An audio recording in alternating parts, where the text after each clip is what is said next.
You're listening to Good Fit, Poor Fit, a podcast that explores the interaction between people, design, and activity. Good Fit, Poor Fit is part of the Universal Design Project, a nonprofit organization with a vision for every community across the USA to have a surplus of homes and opportunities for social participation that are universally and financially accessible. Learn more at universaldesign.org. Welcome to another episode of Good Fit, Poor Fit. If you're a regular listener, you hear a lot about how different features of the home can make it easier for people with disabilities and, well, anyone to use the space easily and independently. In our last episode, you met Rachel Melvin, an OT student who is with us for the fall semester. Today, we are going to discuss the often overlooked design features in bedrooms and closets in another episode of our Candid Conversation series. Now, we didn't come up with all of this content on our own. We had the help of our knowledgeable design advisors to share their thoughts on some of these bedroom and closet features, as well as how those features impact their lives. They shared their thoughts about when things are designed well or a good fit for them, and when things are not designed well, which would be a poor fit of the environment to meet their needs. The goal for these episodes is to get our listeners to think, wow, I never really considered that these things mattered. And they really do. In our organization, we not only consider the design of the space, but to make well-informed design decisions, we also need to think about what types of activities people do in their bedrooms so they have enough space to do them. Rachel, from an OT perspective, can you talk about some of the tasks people do every day in their bedrooms to get ready for the day that we need to consider to make sure the designs are functional? Sure. The most common occupation performed in the bedroom is sleep. Sleep preparation can involve multiple steps depending on the individual, but the basics include moving the covers, getting into the bed, and using a bedside table to perform tasks like putting down items to end the day and turning off the lights. Outside of sleep, people often get dressed in their bedrooms. This could include gathering your clothes from a closet or dresser and putting on your outfit. So, top, bottoms, undergarments, clothes, and maybe some accessories too. These occupations of sleeping and dressing may seem mundane, but they're so important for day to day functioning. That's exactly right. So many tasks are included, and it's important to note that these are tasks everyone does, disability or not. So, when considering anyone who might live in the space, we need to think about all the types of ways people complete tasks.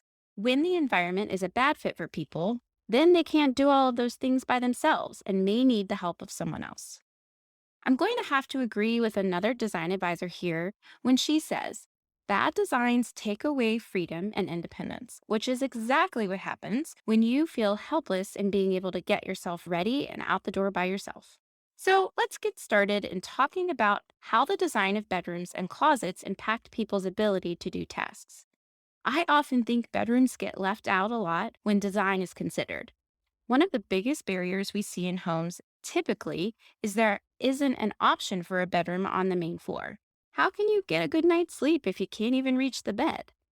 Larissa is an OT and she speaks to this a bit and says that many people that she's worked with have stairs to get to bedrooms, especially if they live in a townhouse or apartment. Because of this, her patients come home from the hospital after an illness or injury and end up having to camp out in the downstairs living room or dining room because the only bedrooms are accessed by stairs and it's not possible or safe for them to go up and down the stairs. This temporary space, usually on a couch or maybe a hospital bed, doesn't provide much privacy and impedes on the space of other family activities. Rachel, have you had experience with this type of arrangement? I have actually. From one time or another, I remember my childhood home feeling disrupted by the rearrangement of living spaces.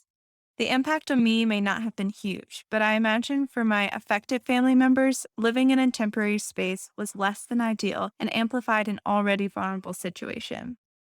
My childhood home is a two-story house built in the 1930s, and all of the bedrooms are on the second floor. This arrangement has sometimes forced family members and visiting friends to remain on the first floor of the home because of their ability level. A home is supposed to be a place of gathering, and it doesn't feel cohesive when not everyone can access all areas of the house.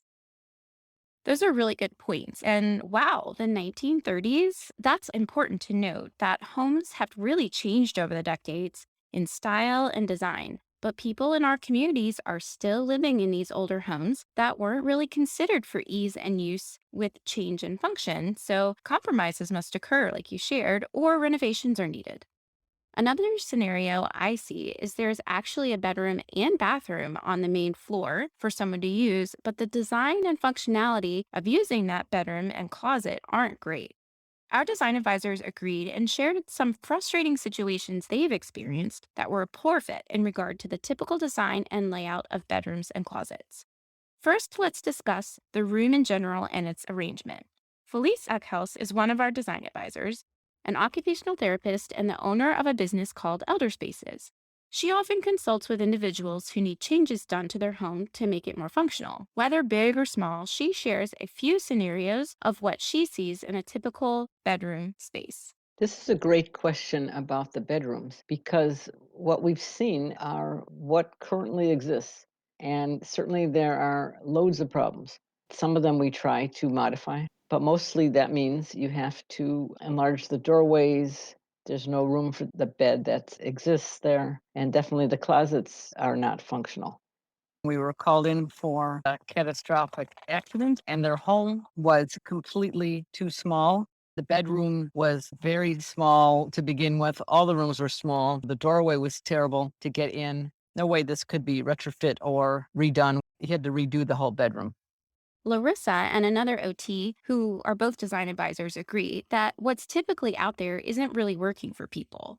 Larissa makes a good point that many of the homes she sees popping up in different locations have smaller bedrooms like townhouses and apartments, and they don't really lend themselves to a lot of floor space.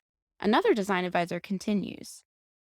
Sometimes rooms are so small that with furniture in it, kind of trying to navigate that wheelchair or that walker is really challenging. Design advisor and OT Chow adds that when there are parts of the wall that jut out, it affects how you can place furniture and it actually ruins the flow of the room. So it's pretty apparent that bedrooms in homes need to be bigger, and designers need to consider the location, sizes of the beds, and types of furniture that could go into the space so people could still move around in them.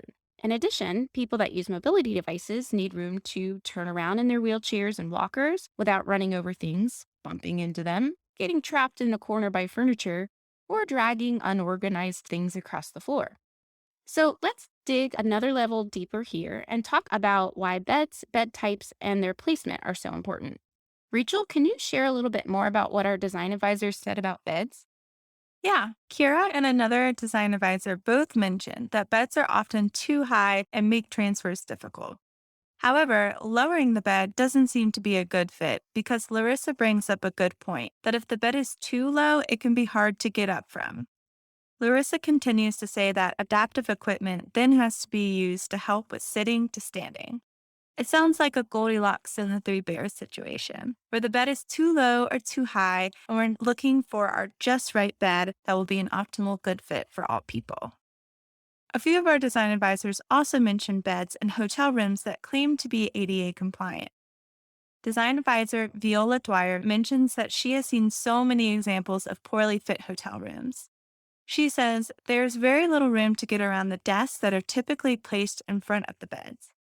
Viola continues to say that the rooms feel very cramped and that having enough space on the sides of the beds is really important for someone who is a wheelchair user or someone who relies on a mechanical lift to help them get in and out of the bed.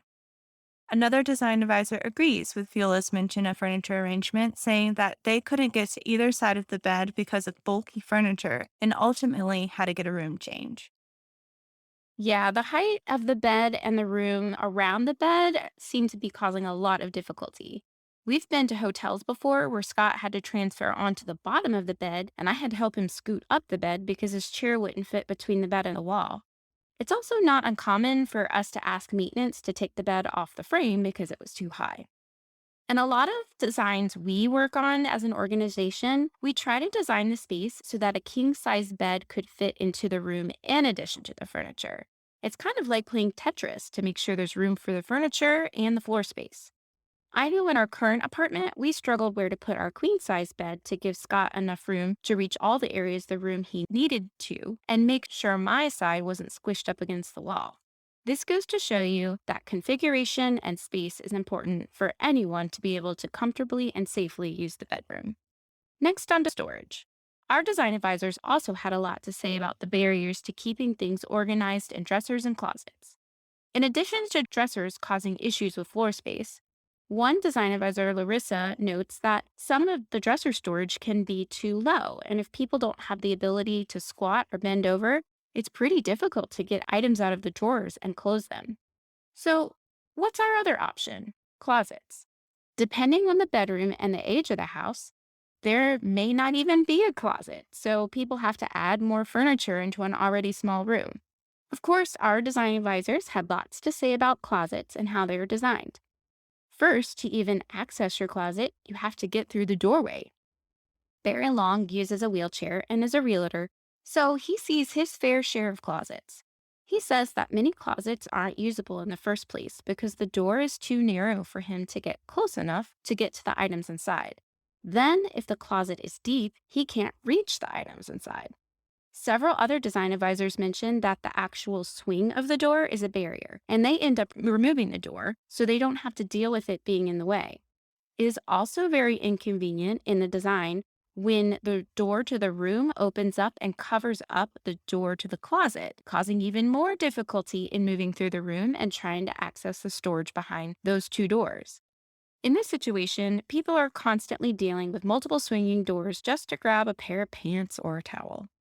These issues are coming to light because we have to understand how people use the room to know how to design it. Megan Walls has a good idea in how to address this. I also think that thinking through movement in the room, so where doors are placed, and so if things are going to be open, whether it's doorways or closet doors or bathroom doors, to make sure there's still enough room to navigate if doors are open. Megan is a rehab engineer, and she and many of our other design advisors, who are OTs, are thinking through how people who don't have perfect function could struggle with the process of storing and getting clothes to move them to a location to put them on.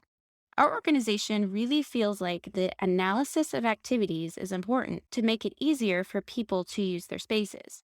Sally Kiker was one of our previous OT students, and she shared about her personal closet situation. Her quote, "My closet in my old DC apartment is pretty much the definition of inaccessible. It's fairly narrow, 32 inches wide, very deep, and also very tall. There is no light, no outlet in the space, and the ceiling is a bit too tall for one of those battery operated stick on lights. This makes it hard to see my clothes in the early morning when I'm getting ready for work." End quote. I love how this up and coming OT, Sally, is already thinking about function and even how her closet isn't functional for her. Proof that universal design is not just for people with impairments.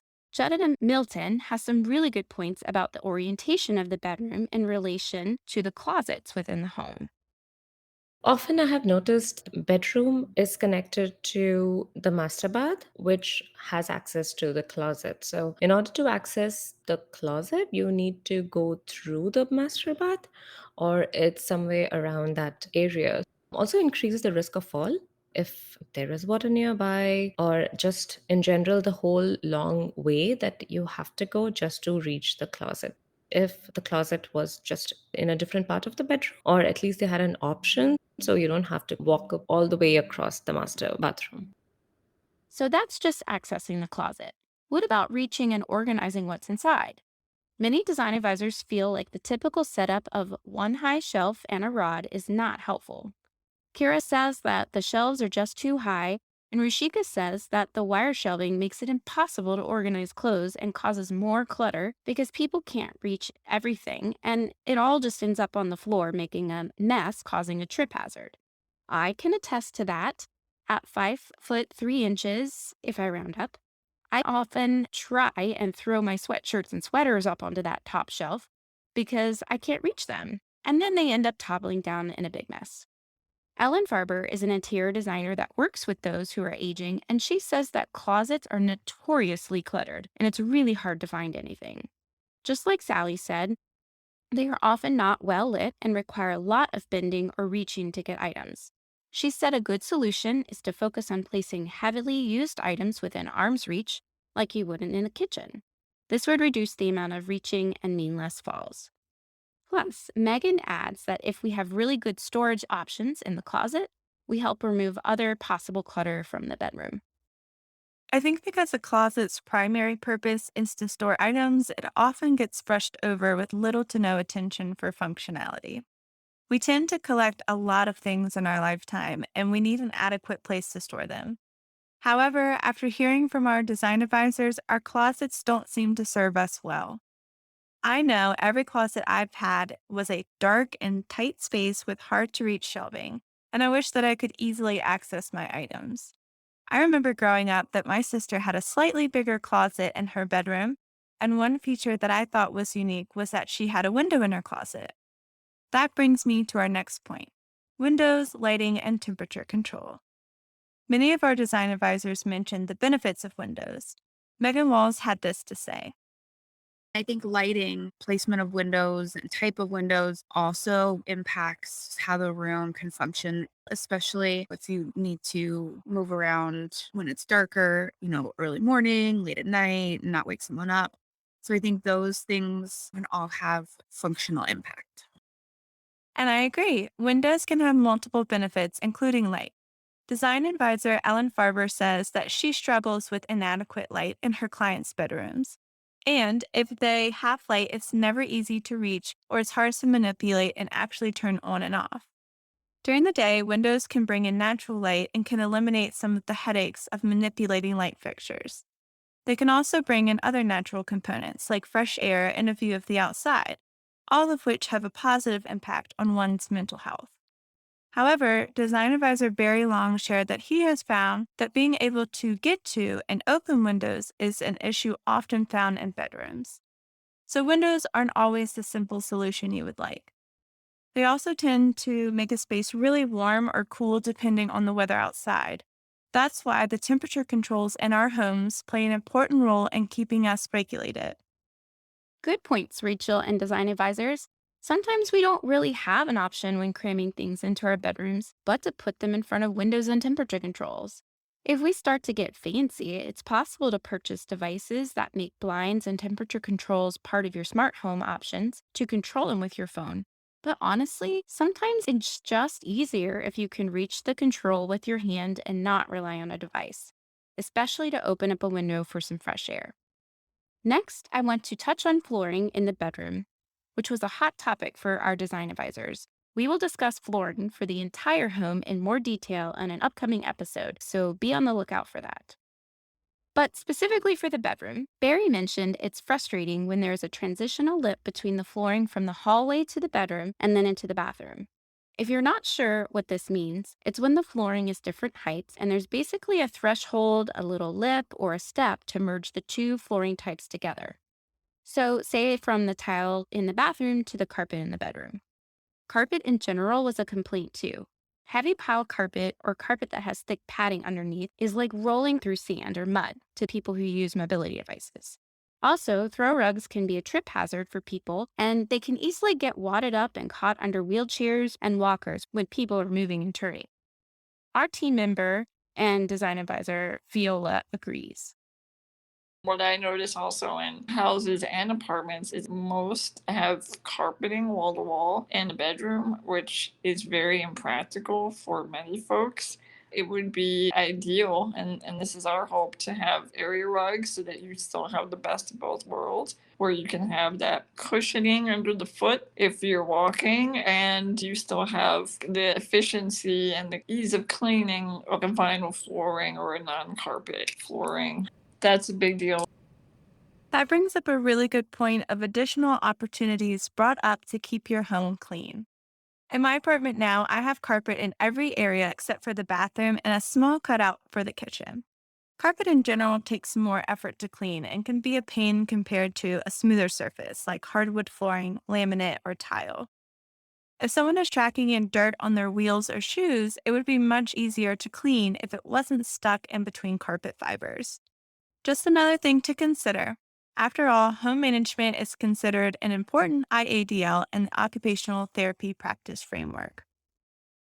But for now, we're going to put a pause on flooring because we have more thoughts included in another Good Fit, Poor Fit episode.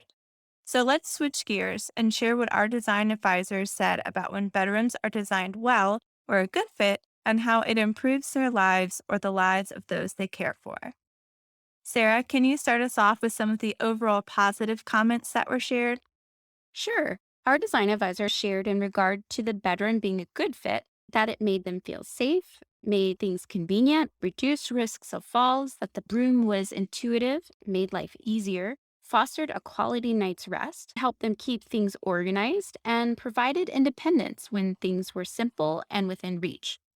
Barry Long added, when I don't have to think about moving from room to room, it makes a huge positive impact on my life. Megan Wall shares that it's not just a benefit for people who may have some sort of disability. An easy to use space is helpful for everyone. So I think for an individual, like if it were myself, it would be having increased independence and a sense of safety and security. And if it were my loved one or loved ones, it would be having the sense of mind that they were safe and I didn't have to worry about them as much. Sally Kiker goes a little deeper in exactly how these positive comments impact daily tasks. She says, when bedrooms are designed well, morning and nighttime routines become easier. Selecting clothes that can be seen and reached easily makes getting dressed for the day simpler and less time consuming. And for her personally, less anxiety provoking. Getting in and out of bed, as well as making the bed, depends on the height of the bed and the position of the bed in the room. These are definitely considerations for completing daily tasks easily. So, how does the environment make these tasks easier? We've talked a lot about barriers, but now our design advisors are going to give you some specific tips for how to make the space super functional. They talk a lot about the layout of the room and make sure that the doors are at least 36 inches to get inside. That also needs to be carried over into the flow of the room. Kira, who is an OT, says there needs to be a lot of space around both sides of the bed and the foot of the bed with a 5-foot turning radius. Best practices for the closet: make sure it's close by with easy to reach shelving with cubbies, baskets, organizers, and rods with high and low options for hanging things are also great ideas. The door opening has to be big enough for someone to use a mobility device to get inside, or at least get themselves to the door to reach into a shallow closet. Larissa adds that she advises people to put things in locations that aren't too high or too low, especially if they're used a lot.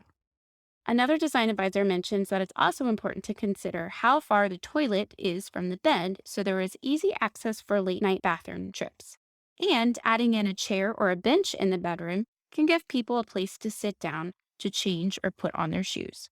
Having things close together without barriers makes a big difference. Plus, lighting and outlets are a big deal. Rachel, can you share some helpful tips about those? Yeah, lighting illuminates our space so we can safely perform our occupations. So the placement of lighting plays a key role. I think it's important to note where and how these lights get turned on. So not only the placement of the light fixture is important, but the placement of the light switch is as well. An additional feature would be equipping your home to be quote unquote smart. Products like smart plugs and smart speakers, such as an Alexa and a Google Home, can make the process of turning on or off your lights really easy. The placement of outlets is also really important. We have to think, where in our bedrooms do we utilize an outlet? Near the bed, outlets for lamps and charging electronics, in addition to other lighting fixtures or maybe even a TV. I want to leave off with another quote from our design advisor, Viola. You can hear in her voice how important these details are to her. When bedrooms are designed well, you can fully use them. So you can get in and out of the bed without a lot of strain or effort. You can access the things that you need in the bedroom easily. So your clothing is organized in a way for easy access. If people are making their bed and taking it down at night, you need space to place those pillows and decorative items that you use to make your bed. I think a well-designed room considers that, the making of a bed and the unmaking of a bed. A well-designed room also allows for additional furniture. A lot of these spaces don't even have enough room to include a bureau or another chair by a window or a bench to place the excess bedding or whatever storage items you want to place. So I think extra space is also a benefit for a well-designed bedroom. Well said, everyone. I want to thank our design advisors for contributing to this episode and giving our listeners some additional things to consider when thinking about the bedroom and how we store all of our things. I hope you all are doing well, and we look forward to sharing more with you again very soon. Have a good one.